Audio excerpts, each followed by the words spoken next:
Good morning seventh class, how are you? कैसे हो?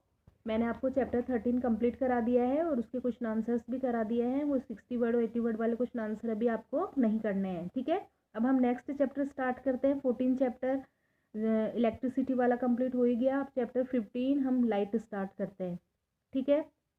Chapter start करने से पहले तुम्हें जो डायग्राम ड्रॉ करना है वो मैं बता देती हूँ। उससे पहले कौन कौन से डायग्राम ड्रॉ करना है देखो यहाँ पे। एक तो ये कॉनकेव मिरर का डायग्राम ड्रॉ करना है आपको, जिसमें कॉनकेव सरफेस है विच रिफ्लेक्ट लाइट और ये silver coating protect by paint, इधर सिल्वर कोटिंग हो रही है। नेक्स्ट डायग्राम है कॉनकेव कॉन्वेक्स मिरर, ठीक है। इसमें ये कॉन्वेक्स सरफेस है जो रिफ्लेक्ट करता है लाइट को और ये सिल्वर कोटिंग पेंट के द्वारा करा गया है। तो ये आपको कॉन्वेक्स और कॉनकेव मिरर के डायग्राम ड्रॉ करने हैं, ठीक है। अब हम चैप्टर स्टार्ट करते हैं। लाइट आप जानते ही हो, बिना लाइट के हम इस वर्ल्ड में कोई भी चीज़ नहीं देख सकते हैं। हमारे आइज़ होने के बावजूद भी हम अंधेरे में रात को कुछ हमें क्यों नहीं दिखाई देता? क्योंकि वहाँ पे क्या एब्सेंट होती है? लाइट एब्सेंट होती है। इसलिए हमें कोई भी चीज़ देखने के लिए लाइट इज़ नेसेसरी, ठीक है।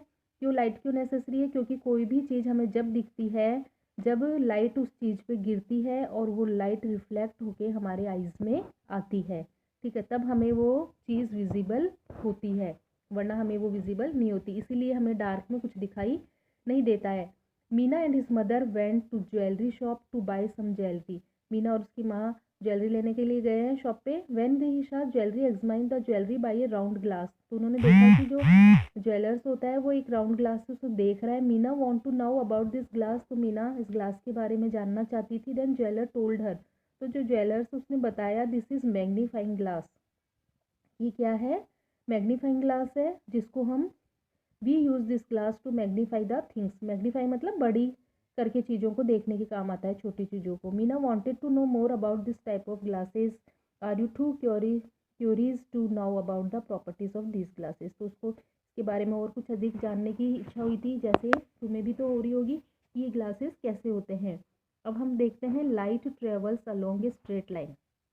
पहले हम लाइट के बारे में पढ़ लेते हैं कि लाइट हमेशा स्ट्रेट लाइन में ही ट्रेवल करती है, ठीक है। ये तो आपने 6 क्लास में भी पढ़ा हुआ है कि स्ट्रेट लाइन में ट्रेवल करती है। देखो इसकी एक एक्टिविटी भी है कि अगर हम कोई कैंडल हमने इधर से लाइट कर रखी है, जला रखी है, और हम किसी एक पाइप में से इसको देखेंगे तो हमें एकदम लाइट दिख जाएगी। लेकिन अगर ये बैंड करके पाइप में से देखेंगे तो लाइट हमें नहीं दिखेगी, क्योंकि लाइट टर्न नहीं होएगी, ठीक है।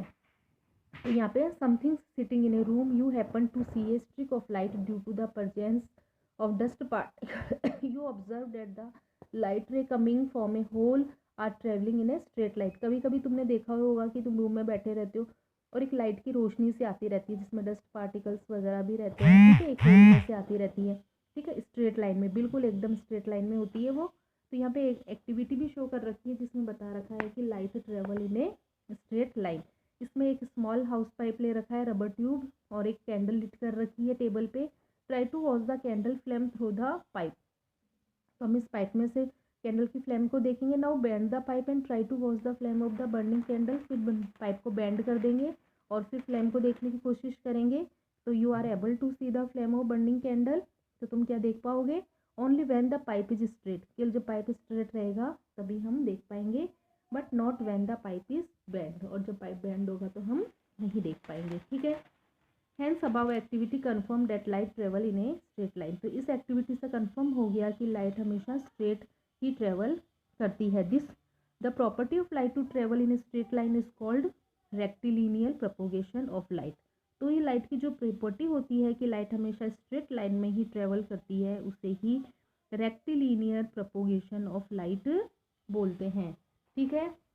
नेक्स्ट है the light propagation either in the form of a ray और बीम।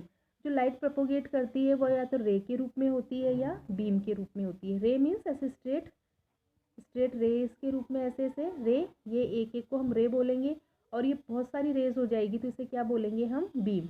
ए रे is a very narrow path of light which is represented by A line. तो जो रे होती है वो एक नैरो पाथ वाली होती है, जिसे हम कैसे रिप्रेजेंट कर देते हैं? लाइन के रूप में, और आगे एक एरो लगा देते हैं, ठीक है। represented the direction of propagation of light, whereas a beam of light consists of several light rays। और जिधर की तरफ जा रही है लाइट उधर की तरफ एरो लगा देते हैं। और बीम का मतलब होता है कि बहुत सारी लाइट वेव्स, बहुत सारी रेज को मिला के बीम बोलते हैं। A beam of light can be linear, ठीक है, और ये बीम भी कैसा होता है, लीनियर, सीधा ही होता है। Propagating in the same direction, और इट कैन बी कन्वर्जेंट और divergent. In the convergent beam of light the ray of light converge eight a single point. यहाँ पे कन्वर्ज का क्या मतलब है कि सारी रेज जाके एक जगह मिल जाती है, उसे converse of a single point बोलते हैं। और डाइवर्जेंट बीम का मतलब होता है the ray of light originate from a point source and diverge themself in different direction. ये सारी रेज क्या होती है, अलग अलग जगह से निकलती है, ठीक है, एक जगह से निकल के सारी डाइवर्ज हो जाती है। देखो इसमें एक डायग्राम में मैं बता रही हूँ आपको, जैसे ये सारी कन्वर्ज का मतलब होता है एक जगह सारी रेज का मिल जाना, ठीक है।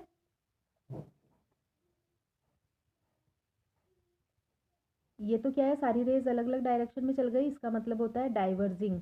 और कन्वर्जिंग का मतलब होता है सारी रेज एक जगह मिल जाना, ऐसे, ठीक है। ये होता है कन्वर्जिंग और ये होता है डाइवर्जिंग, ठीक है। आज के वीडियो में इतना ही, आगे नेक्स्ट अगले वीडियो में कराएंगे। Thank you.